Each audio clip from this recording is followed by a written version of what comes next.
Aclaración. Los últimos años de la historia de nuestra moneda se pueden resumir con una vieja historia que circula por Internet. En los años 40, 3 hermanos, hijos de un poderoso hacendado, recibieron como herencia el equivalente a $10 millones cada uno. Con los $10 millones, el hermano mayor compró 1000 kilos de oro. El del medio conservó la herencia en divisa estadounidense. El menor convirtió la plata en pesos, exactamente 41 millones de pesos. Los ahorros de los 3 hermanos estuvieron guardados en una caja fuerte hasta el año 2014. Cuando sus herederos fueron a buscarlos, se encontraron con la siguiente realidad. Los 1000 kilos de oro del hermano mayor se habían convertido en 48 millones de dólares. Es decir, casi habían quintuplicado su valor. El que conservó los dólares tenía exactamente la misma cantidad. Cuando los herederos del hermano menor quisieron cambiar los 41 millones de pesos a dinero actual, les ofrecieron 4 milésimos de centavo. Su fortuna en moneda nacional desapareció, se evaporó. No le había quedado ni un solo centavo.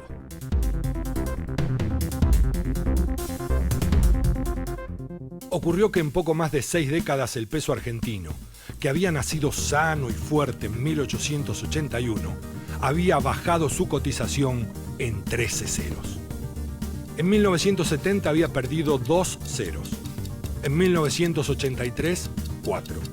En 1985, 3 más. Y en 1991, otros 4.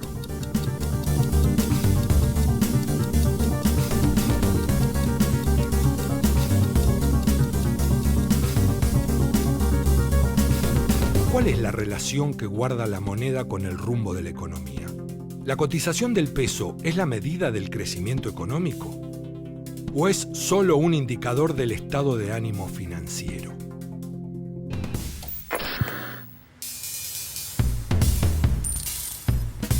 En la caja fuerte del empresario, en la cueva del arbolito, en la propina del mozo, en la gorra del artista callejero, en la mesa del apostador, en la vitrina del coleccionista, en la cartera de la dama y el bolsillo del caballero. El peso está en casi todas las operaciones de nuestra vida cotidiana. Porque a pesar de que perdió 13 ceros, ganarlo, acumularlo y gastarlo sigue siendo nuestra mayor obsesión.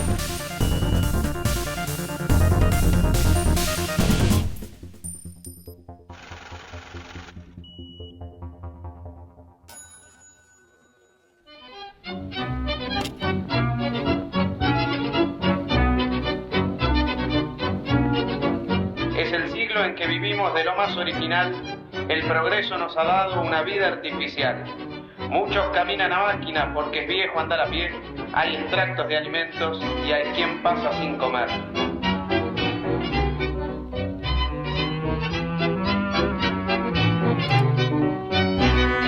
A principios del siglo XX, el oro proveniente de las exportaciones entraba sin cesar en el bolsillo de nuestra clase terrateniente que pagaba sus servicios en pesos a la incipiente clase trabajadora, generalmente inmigrante. Por ese entonces el peso era fuerte y estable, por lo que el salario de la clase trabajadora, si bien era magro, servía para ahorrar. Pero nunca tan fuerte como para que pudiera competir con el oro, con el que nuestra clase dirigente se daba la gran vida en Europa, mientras su trigo crecía y sus vaquitas engordaban en las pampas. A este modelo económico se lo conoció como modelo agroexportador. En el periodo que va de 1860 en adelante es el momento en el que Argentina se inserta ya de un modo decidido en la economía mundial capitalista como un proveedor eficiente de materias primas.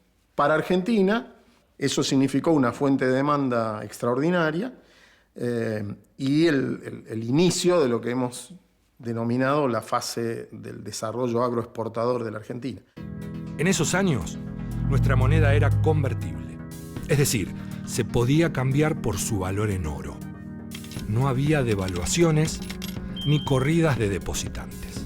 decir, es el marco en el cual se construye una sociedad efectivamente bajo formas capitalistas de producción, con una relativa estratificación y diversificación de distintos sectores sociales. Por un lado, el actor principal, dominante, la burguesía terrateniente, a partir del control del recurso principal, la propiedad de la tierra, y de eso empiezan a derivarse un conjunto de actividades y de sectores sociales más o menos vinculados, más o menos subordinados a esa cuestión.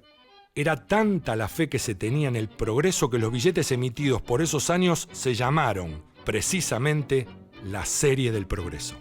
El más fácil de encontrar en el bolsillo de los argentinos de esa época era el billete de $1, llamado popularmente el bataraz, por su color jaspeado, típico de las aves. También estaba el de 5 pesos, apodado el cocinero, que venía de decir cocín, 5 al revés. Y otro muy anhelado, pero menos difundido, era el de 100 pesos, llamado canario, por su color amarillo.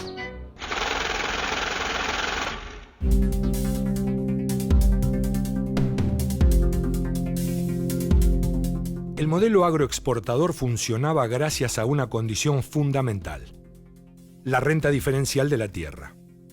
Durante más de 30 años esta renta fue tan grande que generó en nuestras clases dirigentes una ilusión de prosperidad ilimitada. Es cierto que Argentina tiene una producción para el mercado externo muy importante, pero tenía una extrema especialización. Esto va a hacer que cada vez que por distintos motivos se cerraran los mercados para nuestras exportaciones agropecuarias tuviéramos crisis internas. Cada vez que había salida de capitales, ¿sí?, de los países centrales, había crisis internas. Y entonces en todo este periodo tuvimos en 1866, en 1873, cuando se estaba instalando el esquema agroexportador, 2 fuertes crisis.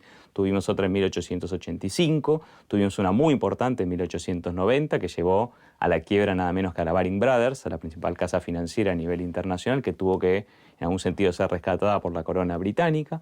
Tuvimos la crisis de 1913, tuvimos una crisis de 1922 y la gran crisis de 1929, ¿no?, vinculada con la crisis internacional, que es la que termina en algún sentido con el esquema agroexportador como se había desarrollado hasta ese momento. Es decir, es un modelo jalonado por crisis recurrentes, no hubo 50 años de crecimiento sostenido. Es decir, cuando uno analiza, digamos, un poco más profundamente la economía en todo este periodo, va a ver que no era un país desarrollado, ¿sí?, no era un país que efectivamente estuviera entre las primeras economías del mundo, sino que era un país donde había una renta diferencial de la tierra muy, muy importante, y esa renta era apropiada por un círculo muy, muy pequeño que estaba asociada al gran capital extranjero que también sacaba provecho de esta inserción internacional de la Argentina.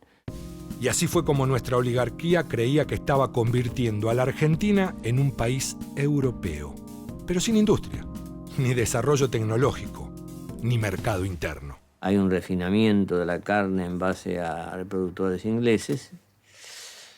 Mitre traza los ferrocarriles en abanico hacia el puerto de Buenos Aires. Los frigoríficos se establecen en el puerto, mirando hacia el Atlántico. Las compañías de seguros también.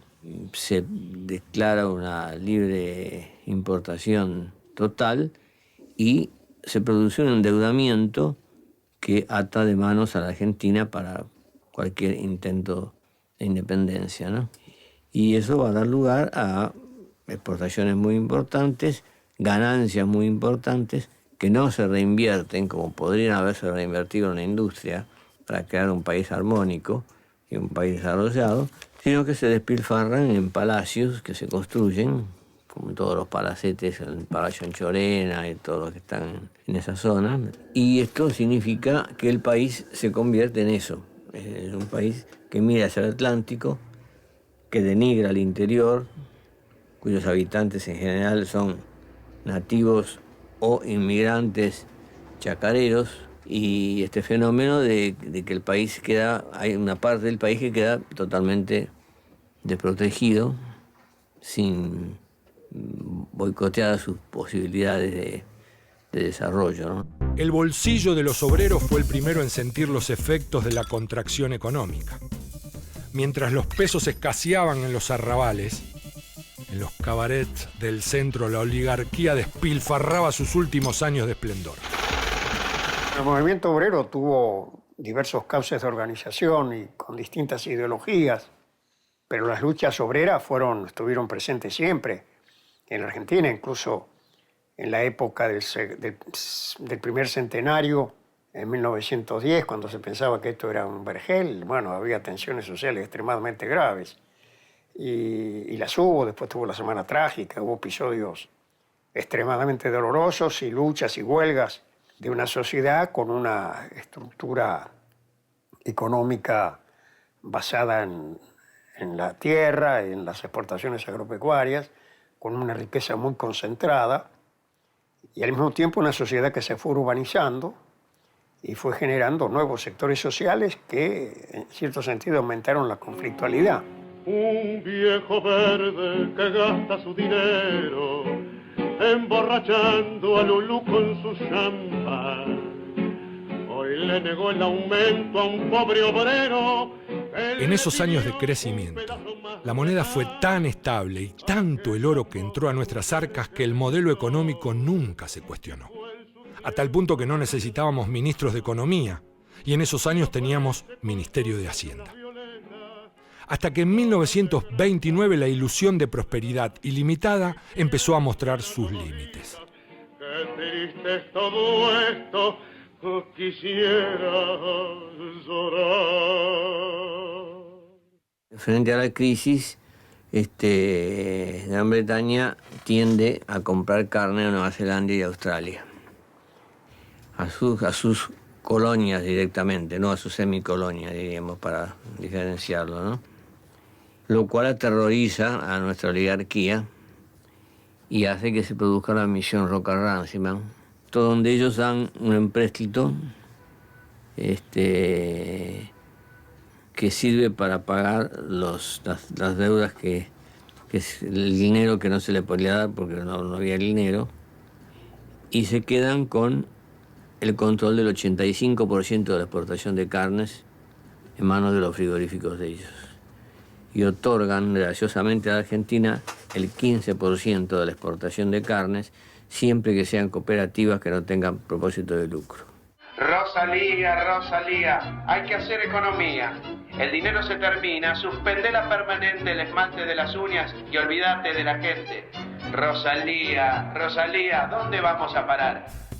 En los años 30, después de 4 décadas de estabilidad, se terminaba la primavera del peso convertible. Se cerró la caja de conversión de Carlos Pellegrini y se abrió el Banco Central, que nació con las funciones de regular la emisión de la moneda, el crédito bancario y orientar la actividad de los bancos. Es decir, definir la cotización de los pesos que iban a circular por el país. Que justo en 1930 sea el año de la ruptura del proceso de organización política de la nación, iniciada con la presidencia de Mitre, y al mismo tiempo el desmoronamiento del orden mundial, dentro del cual había crecido la economía argentina y había encuadrado, digamos, el sistema político.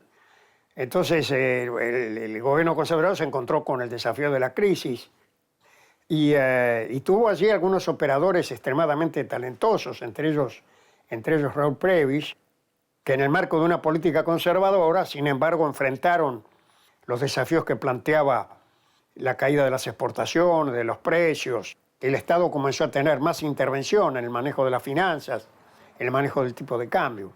Y la creación del Banco Central en 1935 fue parte de ese ordenamiento, la creación de un instrumento monetario que sustituyera la vieja caja de conversión y que diera los instrumentos para administrar la moneda.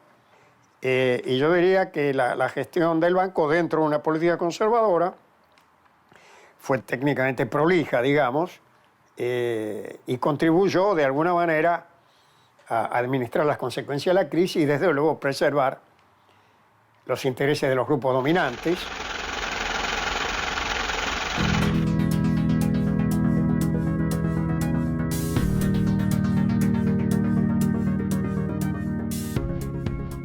Un banco central que nosotros estudiamos en Ciencias Económicas en la facultad.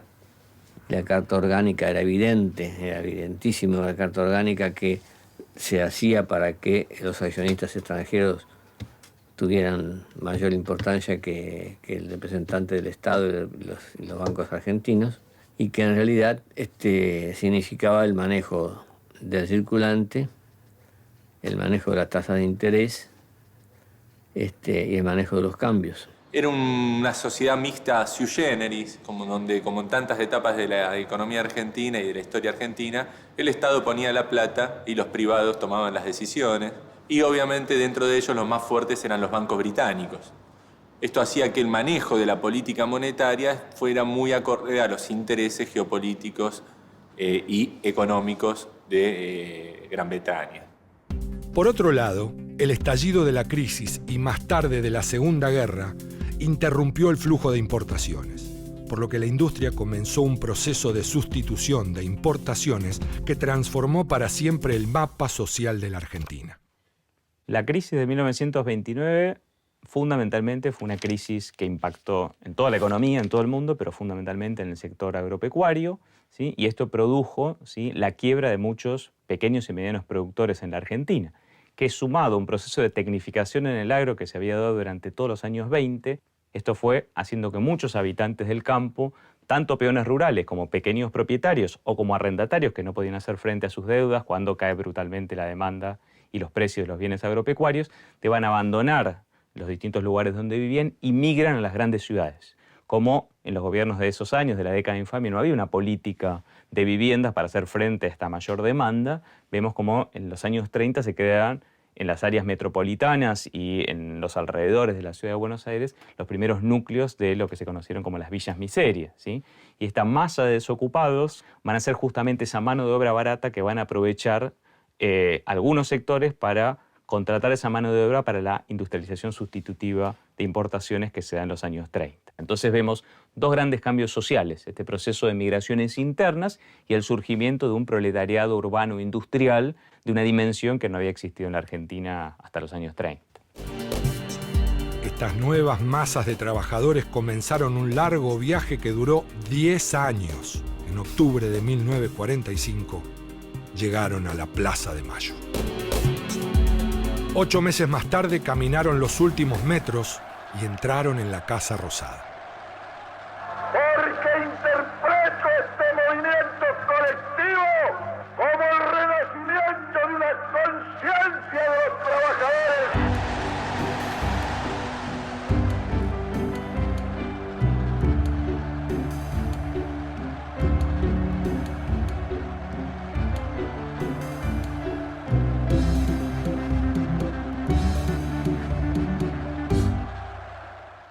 Con la llegada de Perón al poder, cambia la distribución del ingreso.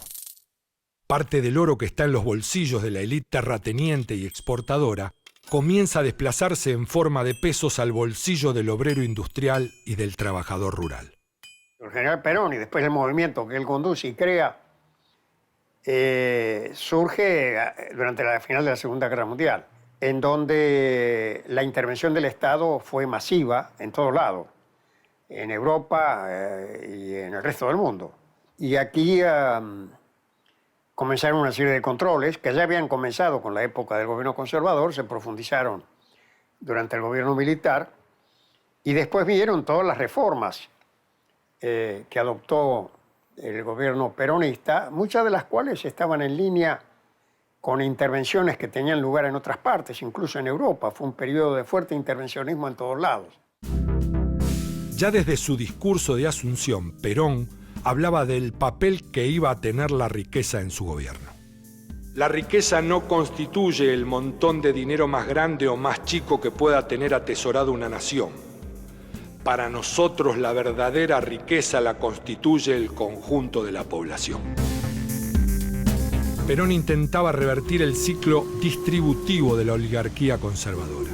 Su plan era usar las divisas de las exportaciones para financiar la industria y dejar de ser solo una economía primaria y periférica. El peronismo, una de las primeras medidas que toma antes de tomar el poder, ya en la etapa de transición, podemos decir, desde el 43 al 45, es la nacionalización del Banco Central, que pasa a ser una institución del Estado Nacional como es hasta ahora. Entonces el peronismo, que se proponía una revolución en términos económicos, sociales y productivos, necesitaba asegurarse el control del flujo de dinero en el país, porque en realidad eso es básicamente el control del poder real. Esta nacionalización del Banco Central fue acompañada de otra medida que fue muy original. Se mantuvo la propiedad privada de los bancos, pero los depósitos que recibían los bancos en realidad los recibían a cuenta y orden del Banco Central. En los hechos concretos, esto permitió que el Estado manejara la totalidad del dinero en la economía en términos de orientación, ¿no? Obviamente todos manejaban dinero, compraban y vendían, pero quien creaba el dinero y lo distribuía ya no era un banco privado, sino que era un banco privado pero bajo líneas estratégicas de orientación que marcaba el Estado. En esos años se terminaron de consolidar las entidades de crédito destinadas a la industria y a los particulares. Con el control de los cambios, ponía cambios selectivos, es decir, un exportador, por ejemplo, exportaba y no recibía él su dinero en dólares, sino que lo recibía el Banco Central y se lo liquidaba al precio que el Banco Central consideraba conveniente. Esto significaba, lógicamente, una gran bronca para el exportador, pero significaba que el país tenía sus reservas y desconectaba el precio internacional del precio interno.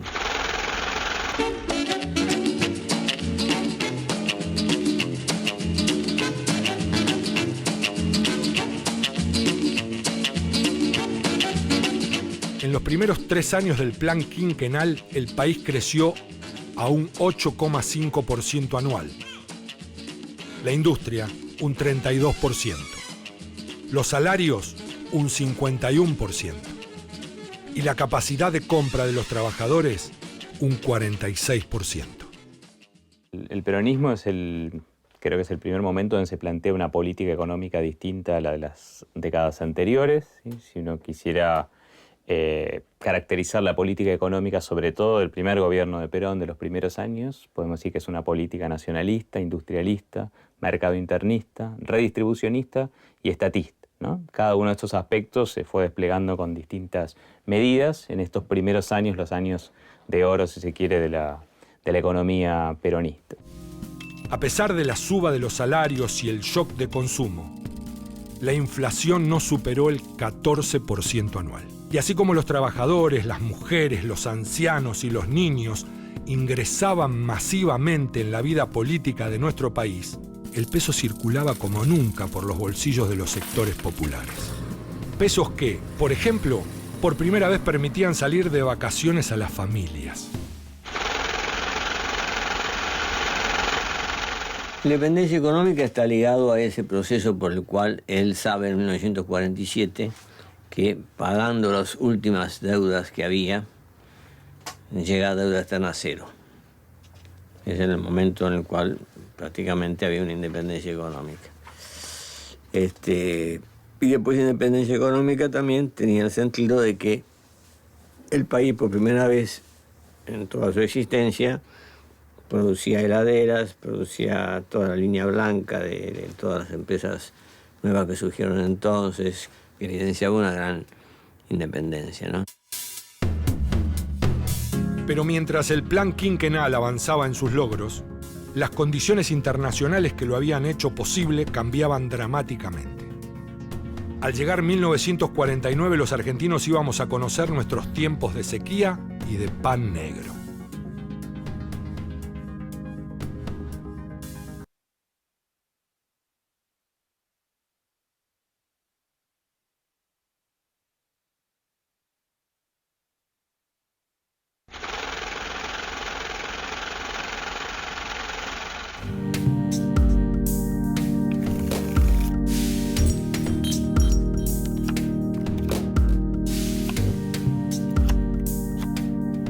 Durante los 3 primeros años del plan quinquenal, la participación de los trabajadores en la riqueza nacional se elevó a cifras históricas. Perón, con mucha habilidad, ve la situación inmediatamente de posguerra, que consiste en la siguiente. Durante los años de la guerra, Argentina vivió, como todos los países, aislada del mundo, porque usted no podía importar manufacturas, porque todos los países industriales producían para la guerra. Entonces vivía una situación realmente de total autonomía. Y ahí aparecieron todas estas pequeñas industrias, tallercitos, qué sé yo, que reemplazar. Esto ocupó y trajo mucha migración del interior y ocupó a muchísima gente. En la Primera Guerra, que había pasado algo parecido, pero con menos intensidad, cuando el país volvió a la normalidad, volvieron las importaciones y se crearon problemas sociales tremendos. Vino represión, vino además la amenaza bolchevique, todo ese tipo de cosas. Y en la segunda, el problema que vio Perón es que en un mundo que se iba a la izquierda, si usted además creaba una situación social de gran desempleo, cuando los rusos habían tomado Berlín, donde los comunistas estaban en los gobiernos en Francia y en Italia, cuando los laboristas habían ganado las elecciones a Churchill, cuando los comunistas participaban del gobierno en Chile, este mundo se iba derecho a la izquierda, con gran peso de los comunistas. Y eso les preocupaba. Y Perón da esta alternativa que dice, señores, hay que reconocer las necesidades obreras, hay que darle participación dentro de un esquema que era el esquema de Perón de conducción, con una ley que monopolizaba los sindicatos en un solo sindicato organizado desde el gobierno, pero con unos grandes reconocimientos, un aumento real de salario, pero sobre todo manteniendo pleno empleo. La crisis es producida en parte por un plan concebido por el gobierno norteamericano, el Plan Marshall. Bueno, el Plan Marshall fue un operativo, digamos, del gobierno de los Estados Unidos frente a la amenaza cuando se planteó la Guerra Fría y venía la confrontación con la Unión Soviética y estaba la recuperación europea como un elemento fundamental del fortalecimiento, digamos, de las sociedades occidentales. Fue un plan de ayuda que las cifras ahora me parecen irrisorias, porque si yo bien recuerdo, creo que el total de las cifras, claro, no eran dólares de hoy, era algo así como 10.000 millones de dólares, que hoy es prácticamente dinero de bolsillo para la economía internacional. Pero claro, eran otros dólares también. Pero esto financió, digamos, compras y le dio a los países europeos en sus fases de reconstrucción un alivio. También le incentivó, digamos, las ventas de alimentos de Estados Unidos, generó una competencia desleal para la producción argentina. Así que en ese sentido tuvo un efecto negativo. Pero tal vez lo más importante que nos pasó en esa época fue más bien el estancamiento de la producción agraria. El hecho que durante un prolongado periodo, desde el estallido de la crisis, estuviéramos ahí muy trabados y con dificultad de movilizar el sector agrario, ¿no? Y en un proceso de industrialización que fue avanzando, pero que finalmente, como hasta llegar hasta ahora, no terminó de conformar una economía industrial avanzada. La crisis de 1949, digamos, cuando promediaba el primer gobierno de Perón, fue una crisis que afectó fundamentalmente a las exportaciones. Es decir, las exportaciones cayeron de 1.600 millones de dólares en el año 48 a poco más de 900 millones de dólares ese año, es decir, casi un 40-50% de reducción de las exportaciones. Eso generó un cimbronazo. También había causas internas de esa crisis, ¿sí?, que tenían que ver con aspectos naturales, como un proceso de sequías y de inundaciones que alternativamente se fueron dando en el año 49 y que disminuyeron la cosecha en ese año, y también con parte de esta política económica del peronismo que lo que hacía a través del IAPI es distribuir recursos de la actividad agropecuaria, es decir, el IAPI monopolizó el comercio exterior fundamentalmente de cereales, ¿sí?, le compraba a los productores, lo vendía en el mercado externo a precio mayor y con esa diferencia en parte se subsidiaba, es decir, se alentaba el desarrollo de la industria. Entonces hubo un proceso por parte de algunos sectores de boicot de la producción agropecuaria para, en algún sentido, digamos, mostrar el rechazo a estas políticas de redistribución de recursos entre sectores que planteó el primer peronismo, ¿no? De un día para el otro, comienzan a faltar alimentos imprescindibles. Perón pedía austeridad por radio. Nuestro pueblo hizo siempre derroche de la tan famosa carne argentina, abusando de su consumo como si la alimentación se basara única y exclusivamente en ella. Mientras otros pueblos sanos y fuertes de la tierra apenas consumen unos gramos una vez por semana. El presidente Perón en su plan económico de 1952 pide un día en la semana sin consumo de carne. Para enfrentar la crisis, Perón tuvo una idea. A un país moderno como la Argentina no le alcanzaba con un ministerio de Hacienda. Y creó dos nuevos ministerios, el de Finanzas y el de Economía. Comenzaba una nueva era, la era de los ministros de Economía. A partir de los años 50, cada vez que uno en la historia económica argentina escuche que se habla de plan de estabilización, es que se va a aplicar un fuerte ajuste, pero utilizando una palabra que fuera un poco más suave o que sonara mejor que hablar de plan de ajuste, ¿no? Y lo que se hace es ajustar el gasto fuertemente, ¿sí?, para tratar de generar un nuevo ciclo expansivo, cosa que en parte logra el gobierno en el año 53 y 54, cuando después de esos 2 o 3 años de crisis, ¿sí?, del 49 al 52, ¿sí?, vuelve a haber un periodo de crecimiento económico en el 53 y en el 54, ¿no? Pero ahí ya empieza a haber fricciones entre Perón y la política económica de tipo redistribucionista que se habían aplicado en los primeros años de su gobierno. Con el segundo plan quinquenal, Perón vuelve a estimular el agro sin dejar de alentar la industria. Y para solucionar el problema del abastecimiento de combustibles, busca cerrar acuerdos de explotación con empresas extranjeras. Las alentadoras cifras de la economía no coincidían con el tenso clima político. Y a las noches divinas del 54, la siguió la noche negra del 55.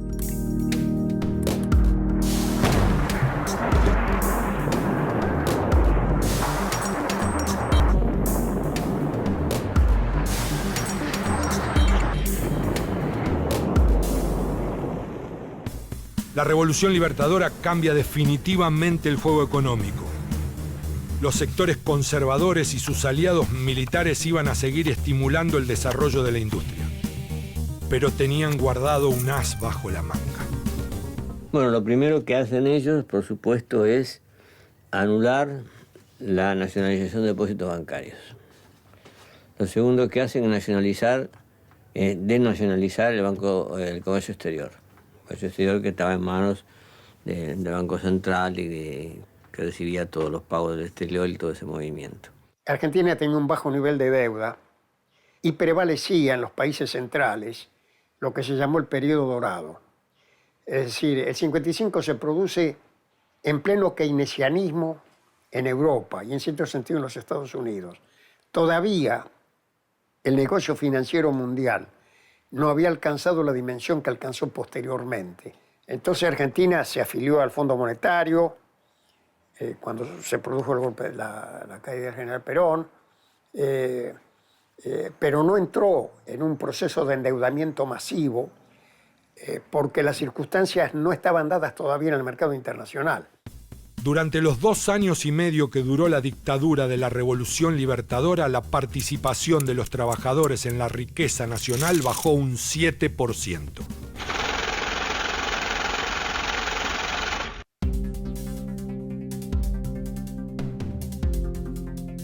La llegada de Frondizi al gobierno, digamos, y su propuesta se da en el marco de un cambio de fase del capitalismo industrial argentino, en donde empiezan a mostrar los primeros signos de agotamiento lo que había sido el largo proceso de industrialización por sustitución de importaciones, en particular en lo que llamábamos la industria liviana. El plan de Frondizi, el plan del llamado desarrollismo, es un plan que aparece en ese contexto. Y por lo tanto el plan lo que se propone es avanzar hacia industria de consumo de bienes complejos, hacia las industrias básicas, pero asociados al ingreso de capital internacional. Entonces, la novedad es que hay una fase cualitativamente distinta del capitalismo industrial argentino, por un lado, pero al mismo tiempo el ingreso, la emergencia, la irrupción de un nuevo actor principal de esa fase, que son las empresas internacionales. Frondizi busca darle un nuevo impulso a la economía. Por eso en febrero de 1959 viaja a los Estados Unidos. Es la primera visita oficial de un presidente argentino. Y mientras está a los abrazos con Dwight Eisenhower, en el barrio de Mataderos, los militares reprimían una huelga obrera con los mismos métodos que la policía brava de la década infame, con la misma violencia que la montada de Ramón Falcón. Que el Banco Central no puede ser la fuente de financiamiento. Lo audaz de Frondizi es la apertura al capital extranjero, pero en inversiones directas, no la apertura al comercio mundial. Es tan restrictivo al comercio como fueron todos los gobiernos anteriores y como fueron los gobiernos militares, en definitiva. Pero Frondizi abre eso. ¿Y qué descubre? Primero, las rentas de recursos naturales, el petróleo. Dice, tenemos acá, sin explotar. Cosa que Perón ya había visto en el contrato de California. Lo que pasa es que Perón ya estaba. Perón cae no por razones económicas, sino por políticas. Pero Perón ya había reconocido que toda esa retórica nacionalista que se dio cuando se iba a arreglar con la Standard Oil de California. Y en poco tiempo bajan las importaciones y sube la producción local con los contratos petroleros de Frondizi. Eso fue el gran hallazgo de Frondizi, reconocer a alguien que había escrito Petróleo y Política, que hace una cosa distinta. Frondizi tuvo una concesión estratégica al desarrollo nacional, fundada en el equilibrio, en el lograr el autoabastecimiento energético y profundizar el desarrollo industrial. Es decir, una estrategia de desarrollo acertada, porque el país necesitaba resolver esos dos problemas. Hubo un punto de polémica importante que fue la participación del capital extranjero en este proyecto. Pero muchos años después, yo me acuerdo, Frigerio me dio un argumento muy fuerte. Me dijo, mira, el problema no era si había o no había ahorro interno. El problema era que el que estaba disponible no estaba disponible para la transformación.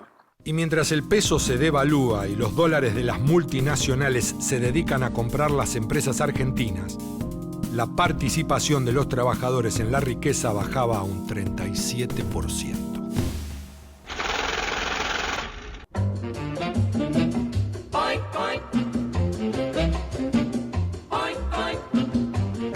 Por esos años ingresaba en nuestra historia un personaje que había llegado para quedarse. La gestión de Frondizi estuvo marcada por un acoso continuo de los enemigos del gobierno, incluso presiones de las Fuerzas Armadas, de grupos de las Fuerzas Armadas, que hicieron una cantidad de planteos. Yo diría que la designación de Sogaray fue una estrategia política para aliviar la presión. Las ideas de Frondizi no tenían nada que ver con las de Sogaray. Un gobierno muy condicionado. Hubo más de 30 planteos militares que eran movimientos de los militares, de los jefes de las tres armas, que en algunos casos llevaban a desplegar tanques en la calle para imponerle a Frondizi distintas políticas, ¿sí? Una de ellas fue, por ejemplo, imponerle a su ministro de Economía, que fue Álvaro Alzogaray, uno de los más destacados economistas del liberalismo económico en toda la historia argentina, que ya había sido funcionario en el gobierno de la Libertadora, cuyo hermano Julio Alzogaray era un general muy importante del ejército. Bueno, esa fue una época realmente terrible, de una crisis espantosa, con desocupación, con disminución del ingreso real de los trabajadores, con el argumento de sanear la economía. Con Alzogaray comenzaba una larga tradición de nuestros ministros de Economía. Anunciar tiempos difíciles y pedir a los argentinos que se ajusten el cinturón. En julio de ese mismo año, ante las cámaras de televisión pronunció las palabras que hoy lo harían entrar en la historia. Hay que pasar el invierno. No, fue una frase para transmitir un mensaje de optimismo, de que estaba el invierno y que después del invierno iba a venir la primavera. Que con la primavera, los pajaritos, las flores, el empleo y la mejora. Pero la verdad es que la primavera llegó, pero lo otro no vino. Y era muy difícil que fuera porque la cosa no daba con esas políticas o con esa actitud, no iba, ¿no? El gobierno de Frondizi queda muy debilitado, va a ser permanentemente sometido a estos planteos y va a terminar en marzo de 1962, cuando permite que partidos neoperonistas participen en elecciones de gobernadores, en elecciones legislativas, con la idea de incorporarlos, pero venciéndolos. A pesar de la presión de los militares, el peronismo se impone en Buenos Aires y en varias provincias. Los militares lo obligan a que anule estas elecciones, cosa que él señala que va a realizar, pero una semana después se produce el golpe de Estado y debe abandonar la Casa Rosada. Parece que los militares argentinos no leían la sección económica de los diarios, porque mientras el plan desarrollista de Frondizi comenzaba a dar sus primeros frutos, decidieron aumentar el volumen de las exportaciones de una manera muy extraña. Exportaron al presidente a la isla Martín García y en su lugar pusieron al presidente de la Cámara de Senadores, José María Guido. Y ahí viene la caída de Frondizi, seguido por Guido, que aplica otro programa de ajuste, los conflictos internos militares azules y colorados y la elección que llega a Ilia, y contra lo que todo el mundo decía entonces la revista Prima Plana, que va a contribuir bastante, dirigida por Timerman, que va a contribuir bastante al golpe del 66, que la economía estaba estancada, la economía está en crecimiento. Y está en crecimiento porque después de las dos recesiones, 59 y 61-62, el 63-66 es un periodo realmente keynesiano, de que se vuelven a pagar los salarios, viene emisión monetaria, y como había capacidad ociosa, la economía empieza a crecer. No hubiera habido ese crecimiento sin esos dos fuertísimos ajustes y dolorosos ajustes que sean el 59, el 61, 62, en la época de Frondizi y Guido. Con el nuevo presidente volvía un viejo conocido, que para no emitir dinero decidió pagar a los empleados estatales y a los jubilados con bonos del famoso empréstito 9 de julio. Unos bonos a pagar dentro de un plazo de 25 años con un interés anual del 7%. Según su creador, estos eran bonos ideales para ahorrar. No contaba con un detalle: no entraban en el chanchito. Ya no se hablaba de aumentar los saldos exportables, de desarrollar la industria, de lograr el autoabastecimiento de petróleo. La costumbre recurrente de los ministros de esos años era hablar de la salud de la moneda. La cuestión es que todos ellos, ministros de gobiernos de facto o de presidentes títere como José María Guido, nunca pudieron vencer la inflación.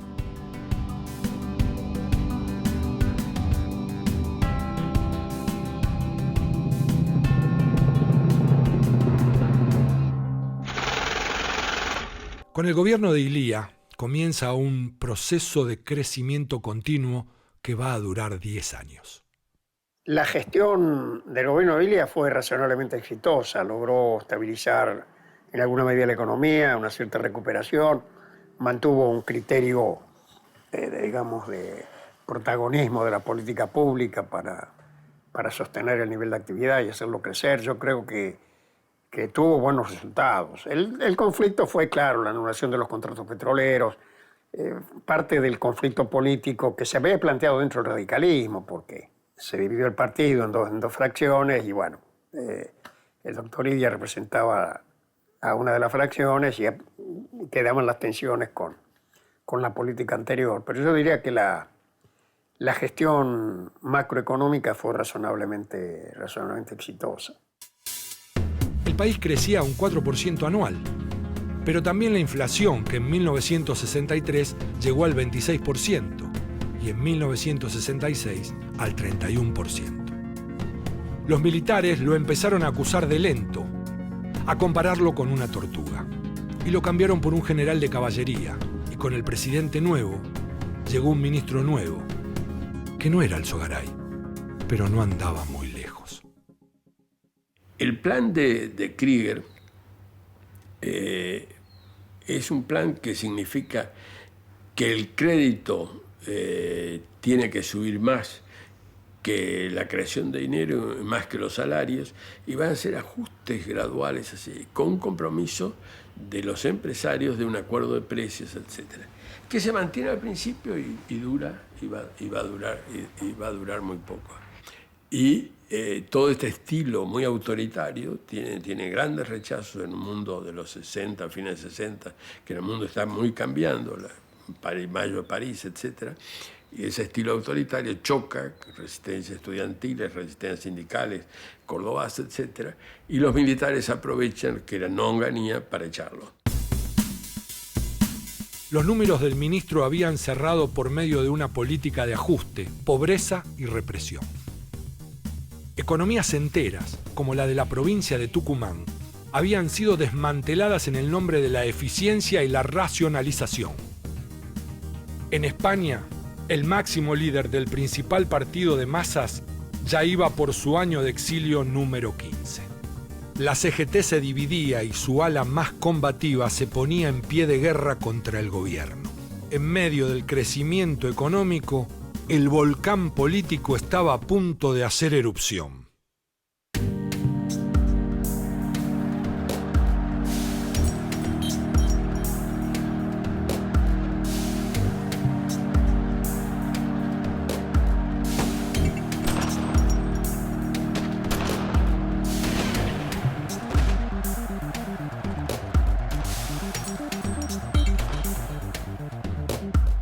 Y allí se produce un periodo de disminución de los ingresos de los trabajadores y de las clases medias. Todo lo que va juntando bronca y creando las condiciones del cordobazo. El viejo peso moneda nacional, que había vivido casi 90 años sin perder un solo cero, perdió tanto su valor que las cuentas ya no entraban en las calculadoras. Muchos argentinos habían cumplido el sueño de tener su primer millón de pesos, aunque con semejante cifra no pudieran comprar demasiado. Había llegado el momento de hacer un recorte, de afeitar los primeros 2 ceros a nuestros billetes. Llegaba el peso 18.188. El nuevo peso debutaba en una época intensa pero económicamente pujante. Los nuevos aires de la política anunciaban una pronta primavera que traería consigo el regreso más esperado. Pero todavía le quedan 11 ceros más al reloj de nuestra historia.